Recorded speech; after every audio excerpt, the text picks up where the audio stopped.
Nouvelle. Aussi, on a si vous de Mariam Touré, journaliste de Maman, présidente de Berevietende, assistance humanitaire d'urgence.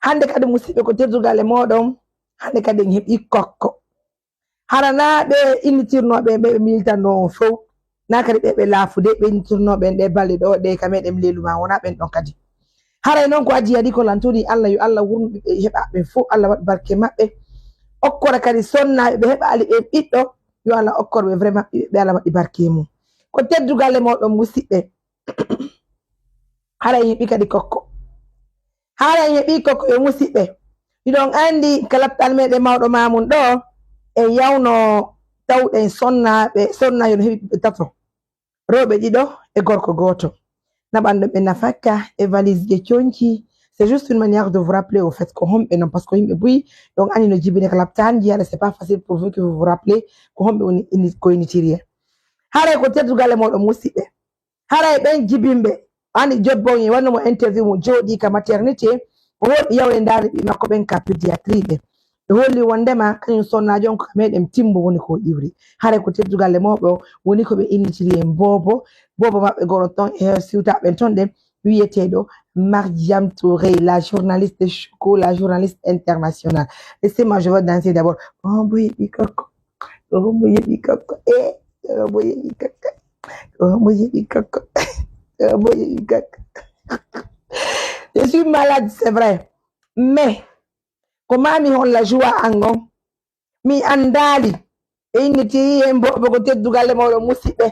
J'étais en mission à Sierra Leone. En toute sincérité, wallahi. Mais il n'était un haïbe andinale parce que mi go hande mi yalti sare. Tungo eni Mariam, mes félicitations, il y a quoi encore? Il n'y a rien.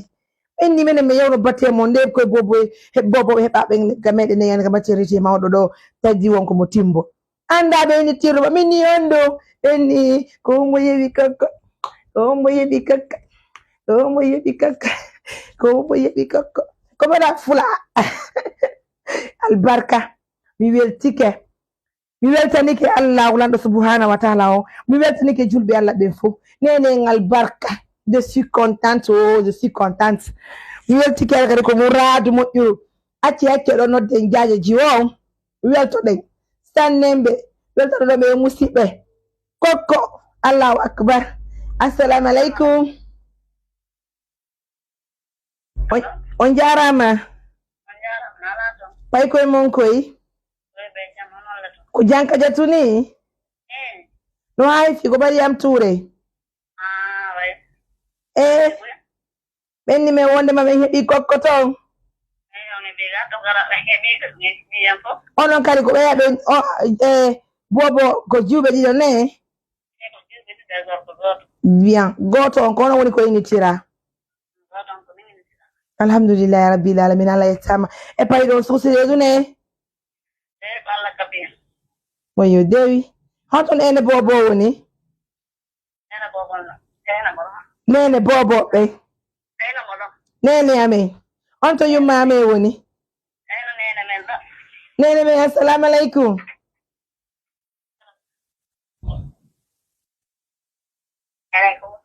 yoñi jam no hayfi oyi bureau en tawɗo yoñinitir men honno oh là là c'est parti là je reviens avec elle tout à l'heure mes amours merci de nous préférer dans cette émission c'est juste une manière de vous montrer la joie de cœur, le plaisir pour vous dire que à l'écouter tout galement donc en tirama kadi timbo assalamu alaikum mi salmini on mi jarni on mi weltike Mariam est hyper contente en toute sincérité ay mi andali c'est pourquoi j'aime même pas franchement Hemiya en fait j'avais même oublié franchement que qu'on avait même été à l'hôpital pour ça franchement assalamu alaikum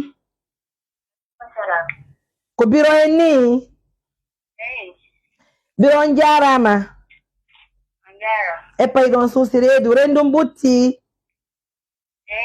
bobo ɓen noye jam Mariam noye jam moƴƴa on dankima moƴƴa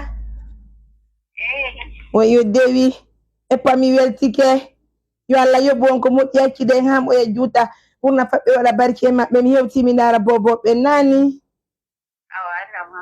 Oui, et pas mi weltike. O pitu. Amodi mon le pejam. Me yetta benan. Awa mi weltike bui jango si Allah jabi. No mi iwri timbo inshallah mi do yoli la wodon mamun taw centre ni. Ok. Mi yoti si Allah jabi nan. Albarka bui jona ne lan janka jetsu don. Et puis tu vois, janka jetsu. Mi weltike nan dey. Bobo be non danki be moƴƴa. Koy be woli lan kokko an hande. Kokko a wullata. Kokko no fini. Kokko a wullata. Kokko be woli lan be kokko. Ondu. Ka, wata ani goɗɗo arta to kam piji jeɗɗi. Journalist jo angon dankalo lamma moƴƴa yandi mi jeeji o mi yewti jango sella jabi nani mi weltike moƴƴa hala ko seede mi sellamme be hollan tun ko hande mi andi ko sage femme jon hollilan franchement hade mi anda donc minni ki sayo fayra yawndara boboɓɓe waddanilan image maɓɓe mi weltike jango si Allah muyi mi wi golle mi hewti mi yetta boboɓe ngal barka yo Allah wurmi waɗa barke maɓɓe fo maɓɓe ko tokora men min hay tokora mon ko tokoran hay gorkon ko tokoran ko nene meɗe goto nan mi weltike buy barka nani. Merci mon amour. Mi weltike buy timbo fo weltanamo sabu mo ngal barka nan. Merci mon amour. Yalla mi do heɓi kokko mi andali ko hombo heɓi kokko ko hombo heɓi kokko ko hombo heɓi kokko ngandi joni mi wata amude buy ala jiɓɓe no sibu delan hajjaɓɓe la même chose kono mi holla juste joie ko hombo heɓi kokko ko hombo heɓi kokko ko hombo heɓi kokko ko hombo heɓi kokko ko madame Fula. Encore une Mariam Touré. Je vous dis, ko duwa e barki. Do weltani Allah. Allah wulando subhanahu wa ta'ala mi weltike. Mi weltanike julɓe Allah ɓe fo. Mi weltanike mawɓe amɓe, mi weltanike modibbo an o. Tawi debbo golli, o heɓi darde ka golle makko. Ko modi makko woni ko yamirimo. Ko modi makko woni ko teddinimo. Ko modi makko woni ko ƴawni fi makko. Mi weltani Allah wulando subhanahu wa ta'ala o. Ko Allah hokkorin mi dewgal. Muñintinimi ka dewgal lan. Tawa okkolayran modibbo mo Allah waɗi barke mum. Mi weltike albarka. Ñagara fo no salmina. Modi an ko mo ñagara ko wiyete ɗon kaliya. Miɗo jarni julɓe Allah ɓe fo. Miɗo weltani julɓe Allah ɓe fo. Mi Mariam Touré mi watti juɗɗen ka ɓaawo. Min ni lagine fo miɗo weltani on. Albarka mon. Mi weltike nan en heɓi kadi kokko. Ko hombo heɓi kokko. Ko hombo heɓi kokko. Ko hombo heɓi kokko. Ko hombo heɓi kokko.